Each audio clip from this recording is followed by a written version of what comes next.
Entrevista coletiva de Felipe Luiz após a vitória do Flamengo sobre o Galo. Muito importante que o Flamengo reassumiu a liderança do campeonato. Então segue o líder logo antes que você marque bobeira. Vai se inscrever no canal para você não perder nada do Mengão, porque aqui eu trago vídeos do Flamengo todo dia. Você se inscrevendo, você fica por dentro e ativando o sininho, você vai ser notificado pela plataforma toda vez que eu trouxer informações do Flamengo quentíssimas aqui para você.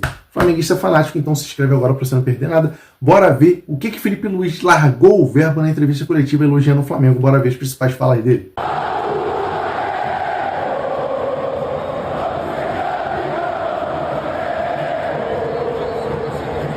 Felipe, boa noite. Gabriel Reis, canal Pará Rubro Negro. Cara, eu não tenho como não falar disso. O Bruno Henrique estava muito chateado no campo, falando que o Ramon Abate-Abel chamou ele e o Hulk e falou: ou é pênalti e amarelo, ou é falta, vermelho. Ele vai no VAR, volta, dá um amarelo. Vimos todos vocês muito chateados. Sei que você não gosta de falar de arbitragem, mas é uma situação que mexia diretamente com liderança de campeonato. É um momento que você está com vários jogadores lesionados e que sabem, né, tem a necessidade de tentar abrir, e o Flamengo conseguiu abrir, né? Mas eu queria a sua opinião sobre o que aconteceu, e principalmente pelo caso do Bruno Henrique, que, vivendo a situação que está vivendo, acabou se expondo, né, e criticando, né, a arbitragem, criticando o posicionamento do Ramon Abate-Abel.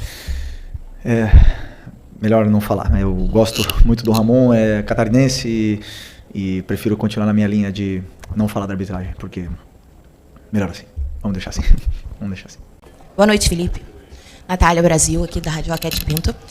Queria te fazer uma pergunta, Felipe, que até algumas pessoas aqui nas redes sociais me pediram para te fazer, que é algo que todo mundo tem percebido.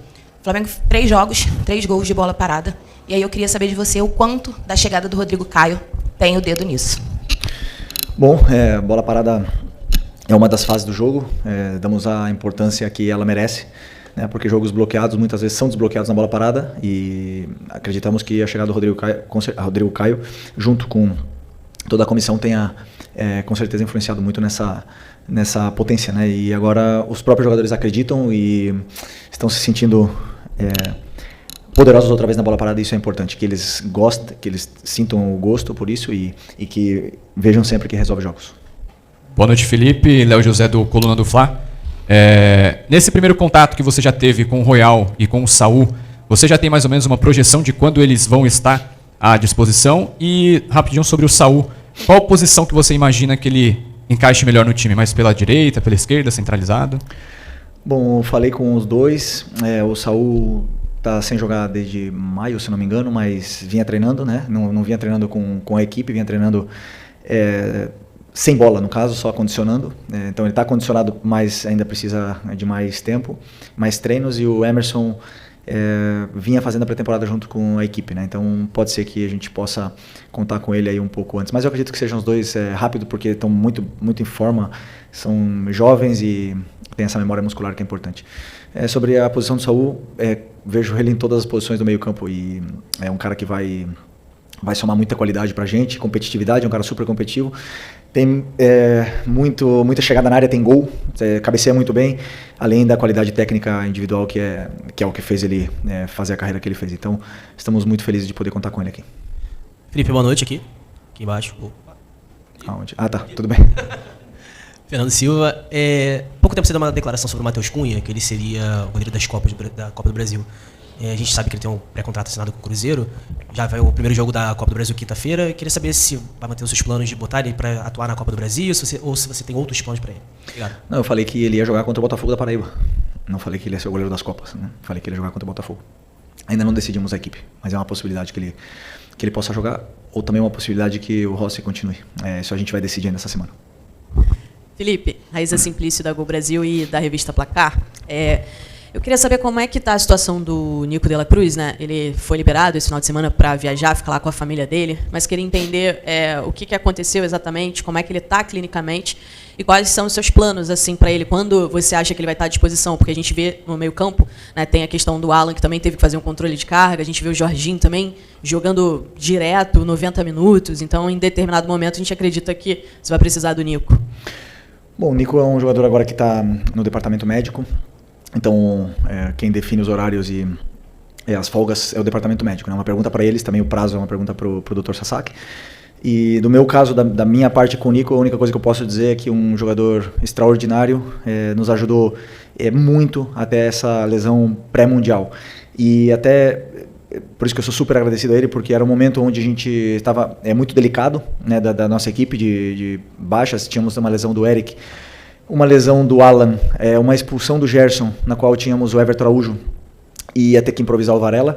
E conversei com ele, ele estava realmente no limite e ele foi, né, no sacrifício aquele jogo e acabou tendo essa lesão. Então, é um cara que sempre que pode dar tudo o que tem pela equipe. E um jogador que se sacrifica, que coloca o próprio corpo a serviço da equipe, ele vai ter a minha proteção, vai ter o meu carinho sempre. Estou contando os dias para que ele possa voltar, porque ele é muito importante para a gente. Felipe, Rodrigo Ramos, eu queria falar aqui do jogo coletivo do Flamengo, tendo em vista que o Flamengo hoje é o melhor ataque do Campeonato Brasileiro, a melhor defesa, porém os defensores foram os jogadores que deram as vitórias ao Flamengo. Para você, quão é importante esse jogo coletivo do Flamengo, tendo em vista que os atacantes fazem gol, os zagueiros fazem gol, todos se ajudam mutuamente? Eu não vejo o futebol de outra forma, senão em coletivo, né? Eu sei que muitos esperam que só os atacantes façam gols, ou que... Claro que eu quero ter o artilheiro, eu quero ter os jogadores da frente sempre fazendo gols, mas cada um deles é uma peça da engrenagem, cumprem funções sempre por e para a equipe, né? Sempre em função do que a equipe precisa. E hoje foi o Léo Ortiz que fez o gol, outro dia será outros jogadores. O importante é isso, que a equipe vença. E quando a equipe vence, estão todos felizes, todos comemorando. E aí o reconhecimento individual ele vem do mesmo jeito, mesmo que os atacantes não tenham feito gols, né? Mas eu acredito sempre que vai chegar e a hora dos atacantes de fazer gols também vai vir. Boa noite, Felipe. Bruna Medeiros, do Disflá. Foi citado aqui já os gols de bola parada, né? E dos últimos 4 gols do Flamengo, 3 foram de bola parada. O Flamengo está tendo um pouco mais de dificuldade de criar com a bola no chão, apesar da posse de bola grande. Você vê isso também e como solucionar essa questão? Obrigado. Bom, como eu falei na outra pergunta, a bola parada ela é uma fase do jogo, né? Então é uma forma de criar. Se você tem 8 escanteios, você tem 8 cruzamentos na área de forma perigosa com jogadores importantes e determinantes na parte da fase da bola parada. Então é uma das fases, né? Claro que os últimos adversários aí tirando o Santos, o Bragantino também, mas são adversários que tentaram se fechar um pouco, se fechar mais. Hoje foi muito difícil, né? O jeito que o Atlético jogou. E isso, claro, os jogadores sabem que são 90 minutos, que temos que ter paciência, temos que defender bem e no final das contas o gol pode chegar de várias formas. E aí chegou e o importante é a vitória. Claro que temos muito a evoluir, melhorar na criação, mas como eu falei, a bola parada tem uma importância muito grande. Não podemos achar que só porque foi de bola parada o time não cria, senão criou muito para gerar todos esses escanteios. Felipe, aqui, à sua direita, aqui no cantinho. Gustavo. Ô Felipe, existe hoje um clamor do torcedor do Flamengo, hashtag no Twitter, pela volta do Paquetá. Com os reforços que o Flamengo já conseguiu fazer até aqui, o Paquetá teria espaço no teu time ainda?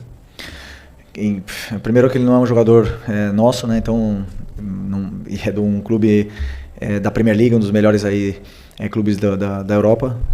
Temos que respeitá-lo, né? Mas o Paquetá tem uma história muito grande aqui, tem um carinho do torcedor e não tem nenhuma dúvida que o Paquetá tem lugar em qualquer time do mundo.